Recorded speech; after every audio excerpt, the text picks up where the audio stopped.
Hello everyone, stock market enthusiasts, investors, traders.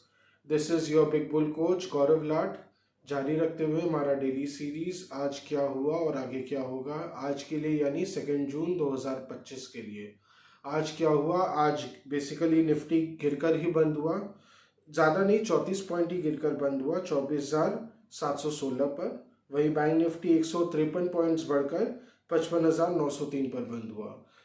बाजार आज खुला तो अच्छी मंदी के साथ था। अच्छी मंदी के साथ क्यों खुला? बिकॉज कल शनिवार को यूक्रेन ने अच्छा खासा कांड कर दिया। फिर से जियोपॉलिटिकल टेंशन्स भड़क गए। यूक्रेन ने बेसिकली, जैसा कि कहा जा रहा है, रशिया के 27 जेट्स उड़ा दिए जो बॉम्बर जेट्स हैं। रशिया को इसमें तगड़ा झटका देते हुए 27 जेट्स उड़ा दिए हैं, बॉम्बर जेट्स, जो कि एक बहुत बड़ा अचीवमेंट है हालांकि मिलिट्री स्टैंडर्ड्स के हिसाब से, वो भी एक ड्रोन अटैक में। उसके कारण अब पूरी आस लगाई जा रही है कि अब ये फुल स्केल वॉर में तब्दील हो जाएगा, जो कि एक अभी हालांकि वॉर तो चल ही रहा है पर लो इंटेंसिटी वॉरफेयर चल रहा था, अब फुल इंटेंसिटी का वॉरफेयर हो सकता है और जो कि अब वर्ल्ड वॉर 3 में कन्वर्ट हो सकता है बिकॉज अब नेटो भी सत्ते में है। कहीं ना कहीं जियोपॉलिटिकल टेंशन सुबह को हावी थे।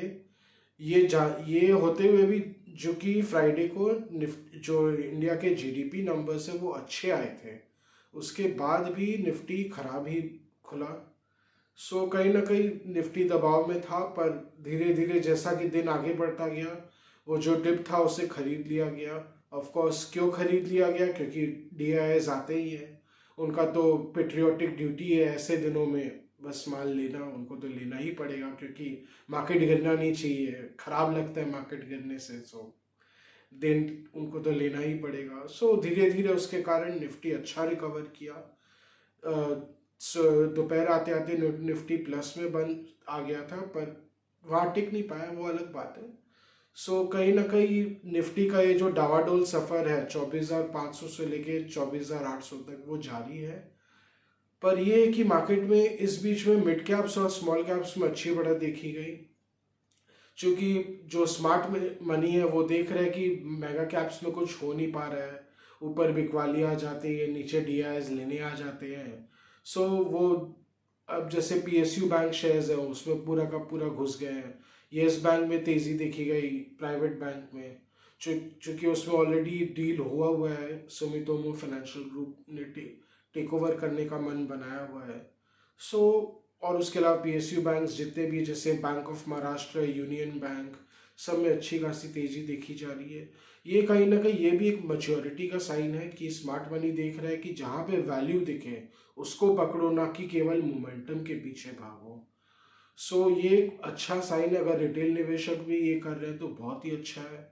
अगर 30-40% भी रिटर्न इसमें मिल जाए तो क्या खराब है? हर समय आप डबल ट्रिपल रिटर्न्स एक्सपेक्ट नहीं कर सकते। और उसके अलावा मेटल शेयर्स में थोड़ी मंदी देखी गई क्योंकि यूएस ने जो स्टील और एल्यूमिनियम के टैरिफ्स है वो और बढ़ा दिए हैं, 25% से 50% कर दिया है। हालांकि कुछ ना कुछ रेजिलियंस देखा जा रहा है इंडियन मेटल शेयर्स में, क्योंकि गवर्नमेंट भी सपोर्टिव है, उनको भी रियलाइजेशन रहता है कि कोई भी अगर डंपिंग की अंदेशा रहती है कि अगर चाइना डंपिंग हो सकता है तो पहले ही वो ड्यूटी बढ़ा देते हैं। कहीं ना कहीं हो सकता है मेटल शेयर्स प्रोटेक्टेड रहे, पर ओवरऑल मार्केट में असमंजस का माहौल तो जारी है। ये है कि अगर निफ्टी इतने ज़बरदस्त सपोर्ट मिल रहा है निफ्टी को बार बार 24,500 पे, ये 24,800 से ब्रेकआउट आया तो अब की बार तो डिसाइसिव ब्रेकआउट आना ही चाहिए। अदर अदर फैक्टर्स तो चलते ही रहेंगे, उनका तो रोल चलते रहेगा, वो बोलना बहुत मुश्किल है। पर कहीं ना कहीं टेक्निकल ब्रेकआउट आ सकता है, कब आ सकता है बोलना बहुत मुश्किल है। हो सकता है इस सप्ताह ही आ जाए, पर जैसा कि एक अल्टीमेटली एक कहीं ना कहीं रेंज में ज़्यादा देर अगर मार्केट टिकता है तो ब्रेकआउट करना तो ब्रेकआउट या ब्रेकडाउन तो एक मुनासिब हो जाता है पॉइंट ऑफ टाइम के बाद। यही है अभी मार्केट का सिचुएशन।